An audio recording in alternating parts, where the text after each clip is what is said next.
could be used for the sports facilities and different things. I think we're talking about the estates to clean it. It's because of this new system. Now, what do they call this new system that's coming? Well, there used to be individual caretakers and porters, but now they're area, they're mobile. I think this is the reason that and therefore they're very lax, I think so. They come down and you see them sitting with little fans and they have one mop, and I personally have seen this. They've gone into a block of flats and a bucket of water has been thrown down the stairs and someone's gone down behind that with a broom. So therefore the stairs are filthier when they're finished than when they were before they were started. But there's other things, you know, besides the cleaning of the estates. There's other things that are a lot of trouble. Well, there's the drainage systems, which are all blocked up. Now, we all got flood warnings in November. They're expecting high tides and we're going to have floods. We don't stand an earthly when the drains are already blocked up. Once we get this flood, the floods do come in, where are they going to run away? The drains are all flooded. There's nowhere, is there? I think the GLC have really got to back up their ideas and look around Wapping and see what they're doing. Because when we get the heavy rain like as last year, I was flooded out, several families were flooded out. Nothing was done. Now the GLC saying we're looking all into this. The drainage get blocked with leaves, we have rats, we have mice. And they tell us that you'll be influxed with rats and mice. Well, to me, this, for a GLC spokesman to say this, is all wrong. I think that the docks they're pulling down, they should pull the whole lot completely down and do something for the people of Wapping. Give us parks and give us all that is needed for the children.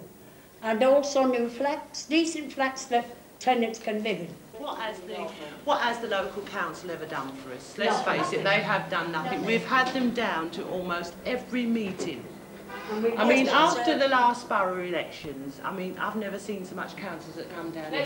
What they was going to do for us, they was going to give us the world. And believe it or not, we believed them. All of a sudden they went away, we didn't see them again. Till Peter Shaw came down for his election, then we saw him. Fair enough. That was the only one. No, because he got shy-eyed and went. With Josie, there was about 6 of us went up to see Peter Shaw in the House of Commons. That was right comical, is it? He was very, very nice. He took us downstairs, gave us all tea, really nice. But and we had tea in the canteen. We didn't get upstairs like the others. We didn't get upstairs. But to me, it was soft soaping the people. Now, we put him in as our local council, our local MP. What has he done for us in Stepney? Nothing. He smiled. Wait a minute, he smiled at us, Mill. He smiled. And he did recognise us on the street. He smiled. He smiled at us and he did recognise us on the street. Let's face it. He smiled but a smile to me is nothing. To me, I want to smile when they've done something. What I was going to say is what we really need, surely, is more say in how our own estates are run. Yes. Oh, yeah. Particularly about the administration of them. Yes. And if anything does go wrong, then we can report it and have repairs made. Which we've got workmen and builders living in the estates. But it's comical, you see, when they come down, you know, it's really comical. When they come down to a meeting, everybody sits around and we all smile and we all say what we're going to do and we all feel nice and happy. Don't do nothing for you. You know, I just can't believe, you know, and you don't see them again. You ask for a meeting, you don't get a meeting again. You know, you send letters, you just don't get no replies.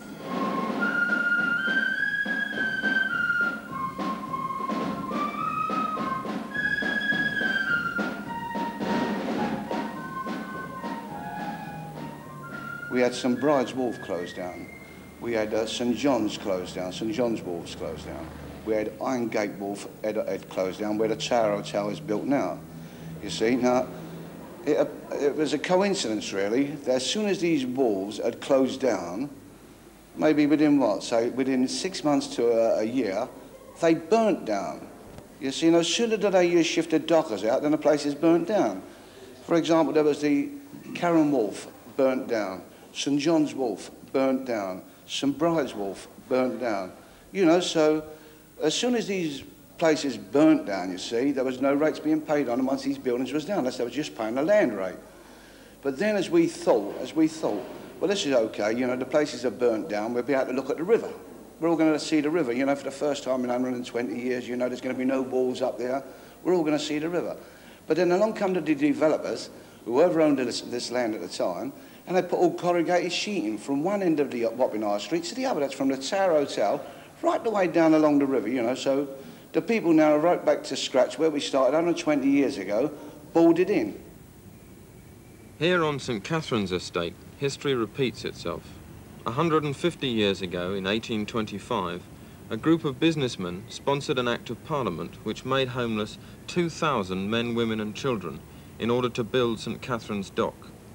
The rubble of their homes became the foundations of Belgravia. Their landlord received a house and stables in Regent's Park as compensation. Today, the calculated deals of Taylor Woodrow have allowed them to turn St Catherine's Dock into a marina, luxury hotel and commercial centre, and persuaded an inept GLC to turn 168 families out of their homes in Stephen and Matilda. The criminal neglect to which the few remaining tenants have been subjected is all the evidence we need to realise that Wapping is next for the chop. 2 years of shouting and misery have been ignored. Massive profits are being made on the backs of working people. And still, the GLC refuse to offer families decent accommodation to make way for the millionaires. Have you got on about your flat? I've had one offer, and it was worse than what I'm living in now. And I thought I was going to take it. They want me to stay here. Not well, I wouldn't mind staying if it was decent, like, you know. But who wants to live around here for the next 2 years? Well, they came and picked out who they wanted to go. Well, those that he considered respectable, that's what he said to me, that man, stayed. Well, it's classing some of them that's left here, them that's left here, right, are supposed to be down and outs. I mean, if we got to move... What do they want to do? Stick me up on the 4th floor, the first offer, then up on the 2nd floor, the second offer. And I said, no, I told you 18 months ago, for 18 months I've been telling them, like, I live on the ground floor, I want to stay on the ground floor, and if I've got to move, well, I'll have a garden, you know. Oh, I know that flats like this have got a lot of kids in, and they should have put up a fence of some sort to stop the kids going down it. That day, our two went round there, sitting right on the edge of the water, weren't they? People no, I didn't take no bit of notice, did they? No. And they just sitting there, and the kids go over by the water, don't they? And no one don't do nothing to stop them. They're wild dogs running around. Well, there's no place for them, is there? Well, I mean, since happened, she's got bit, like, you know, she's got 25 stitches down her arm, and it's only because it's dirty, and she's got nowhere to play. They were playing around there, and the dog attacked her, like, you know. August Bank Holiday Monday, and she's terrified of dogs now, she's frightened to go out as well. Well, look at that little boy the other day that fell in the river. There's 2 of them fell in the river over there, ain't they, where they haven't got no fences up or anything.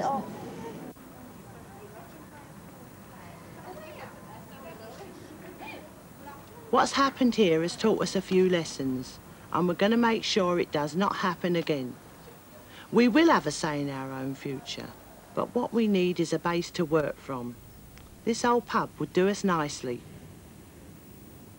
The real solution is for us to run our own action centre, which we would like based in the Turk's Head. The council had been approached on this, but so far have turned down our demands for it. But we're going to get the money, and we will work full-time to improve things in Wapping now and in the immediate future, not 10 or 15 years' time. When what we have done is going to achieve anything, then we hope that other people from other parts of the country, from places as badly off for their facilities as Wapping is, will perhaps look at what we're trying to do and try and organise themselves into doing something similar and trying to get some action for their areas now when they really need it. We have experts on our estates and we know what has to be done, so why can't we run our estates ourselves? We don't want to have to wait all the time for our shops and things that we need in the area. No. We want our health centre now. We want our markets now. We want to do things for ourselves now, not in years to come. We don't want to wait 20 years for redevelopment. We want immediate action now.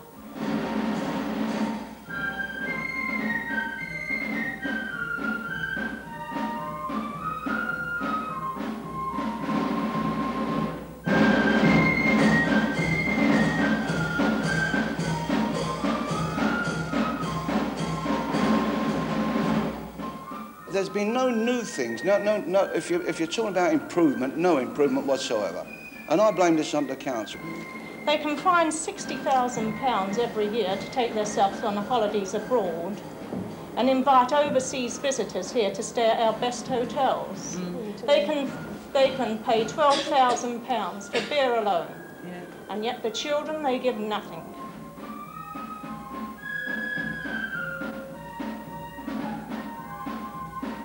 Certainly, Mr. Wilson says it's fair play for everybody, and that we're one national family. I think it's time that he had a visit from his poor relations in Wapping.